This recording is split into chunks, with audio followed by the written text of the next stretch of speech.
हम लोग इजीली जज कर लेते हैं कि अगर कोई ये काम कर रहा है तो वो अपर कास्ट का होगा या फिर कोई अगर ये काम कर रहा है तो वो लोअर कास्ट। एक इंपॉर्टेंट बात है कि पुलिस और जुडिशियल हेल्प जो है वो किस व्यक्ति को कैसा मिलेगा, ये ज्यादातर इस बात पर डिपेंड करता है कि उस व्यक्ति का कास्ट। हम भी इन पॉलिटिशियन के हाँ में हाँ मिलाने लग जाते हैं और बाद में जब हमें रियलाइज होता है तब हम कहते हैं अरे इंडिया में तो ये प्रॉब्लम है या फिर वो प्रॉब्लम है।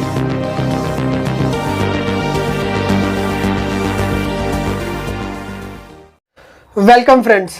इंडिया में कास्ट यानी कि जाति एक सोशल ग्रुप है जहां कौन किस जाति का है ये उसके जन्म से ही तय हो जाता है। हम लोग इजीली जज कर लेते हैं कि अगर कोई ये काम कर रहा है तो वो अपर कास्ट का होगा या फिर कोई अगर ये काम कर रहा है तो वो लोअर कास्ट का होगा। ये सोच हमारी सोसाइटी में अभी भी है, खासकर गांव में ज्यादा। आमतौर पर देखें तो इंडिया में कास्ट सिस्टम जो है वो forward caste, other backward caste, schedule caste और शेड्यूल ट्राइब्स, जिसको एससी और एसटी भी बोला जाता है, इसमें डिवाइड किया गया है। इंडिया का ये जो कास्ट सिस्टम है, इस सिस्टम का असर बहुत सारी चीजों पर पड़ता है, जैसे कि लैंड यानी जमीन वाले मैटर में, पुलिस के मैटर को आप जुडिशियल हेल्प यानी कि न्यायिक हेल्प भी बोल सकते हो, और मोस्ट इंपॉर्टेंट पॉलिटिक्स में।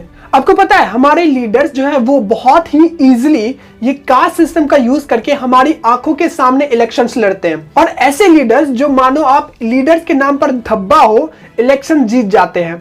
और दूसरी इंपॉर्टेंट बात यह है कि पॉलिटिक्स में 95% महिलाएं अपर कास्ट की होती है, लोअर कास्ट की महिलाएं या तो नहीं होती या फिर ना के बराबर होती है। ओके, अब यहाँ आप लोगों के मन में ये सवाल जरूर होगा कि मैं क्यों आप लोगों को ये सारी चीजें बता रहा हूं, या फिर किसी भी कास्ट के लोग यदि अपने कास्ट के कैंडिडेट को वोट दे और उसको बस कास्ट के नाम पर जिताए तो फिर वो गलत है या नहीं।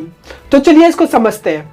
इंडिया में कास्ट सिस्टम अब एक ऐसी चीज बन गई है जिस पर कोई भी कैंडिडेट्स अगर किसी कास्ट पे बस फोकस करके इलेक्शन लड़ती है तो इसका ज्यादा चांस बन जाता है कि वो इलेक्शन जीत जाएगी, बावजूद इसके कि वो कैंडिडेट कैसा है, क्या उस पर कोई क्रिमिनल केसेस तो नहीं है या फिर उसने कैसा काम किया है। वोटर इन सब चीजों को इग्नोर करके बस इस पे फोकस करने लगते हैं कि वो मेरे कास्ट का है तो उसको वोट दो और जिताओ।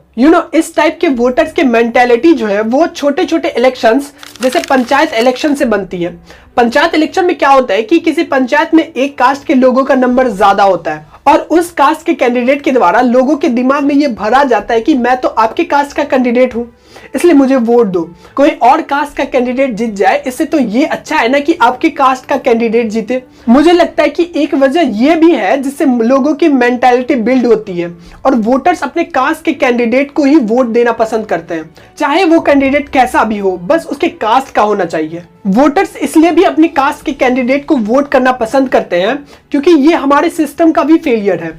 एक इंपॉर्टेंट बात है कि पुलिस और जुडिशियल हेल्प जो है वो किस व्यक्ति को कैसा मिलेगा, ये ज्यादातर इस बात पर डिपेंड करता है कि उस व्यक्ति का कास्ट क्या है। लोग इस वजह से भी अपने कास्ट के कैंडिडेट को वोट करना पसंद करते हैं। यहाँ लोगों की ये सोच होती है कि अगर उनके एरिया में उनके ही कास्ट का कैंडिडेट होगा तो पुलिस और जुडिशियल हेल्प में उनको इग्नोर नहीं किया जाएगा।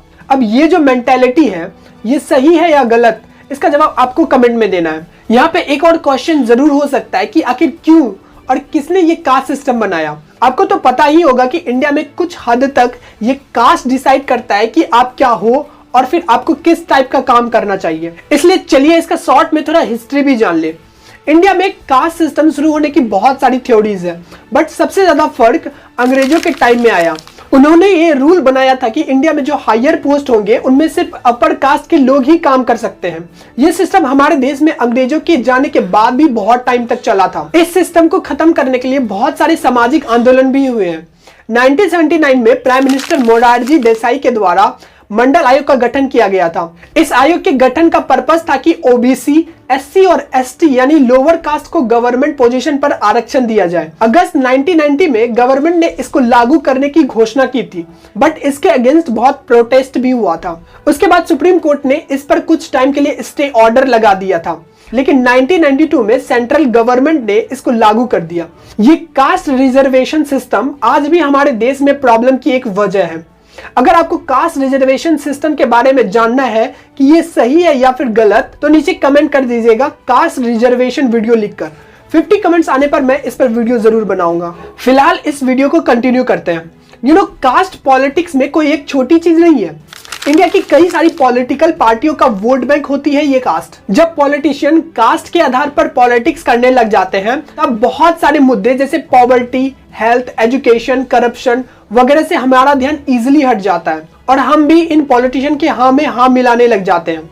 और बाद में जब हमें रियलाइज होता है तब हम कहते हैं अरे इंडिया में तो ये प्रॉब्लम है या फिर वो प्रॉब्लम है। इसके अलावा हमारे देश के सोशल रिफॉर्मर्स यानी समाज सुधारकों द्वारा इंडिया का ये जो कास्ट सिस्टम है इसको बहुत ज्यादा क्रिटिसाइज भी किया है। ज्योतिराव फुले जी ने कहा था कि जानवरों और पक्षियों में जब कोई कास्ट सिस्टम नहीं होता तो हम इंसान में क्यों होता है। उन्होंने कहा था कि कोई भी काम किसी भी इंसान को बड़ा और छोटा नहीं बनाता है, लेकिन फिर भी हम लोग किसी के कास्ट और उसके काम के आधार पर एक दूसरे को जज करते रहते हैं। आई होप कि अब तक आपको शायद ये आइडिया आ चुका होगा कि कास्ट हमारे यहाँ हमेशा से ही प्रॉब्लम की एक वजह रही है, चाहे वो पॉलिटिक्स में हो या फिर हमारी सोसाइटी के अंदर। ओके, तो मैंने आपको अपने तरीके से बता दिया है कि ये कास्ट सिस्टम पॉलिटिक्स में और हमारी सोसाइटी में कितना फर्क ला सकता है। इस कास्ट सिस्टम के बारे में आप क्या सोचते हो कमेंट करके जरूर बताइएगा। अगर वीडियो पसंद आई हो तो ऐसी और वीडियोस के लिए चैनल को सब्सक्राइब कर दीजिए।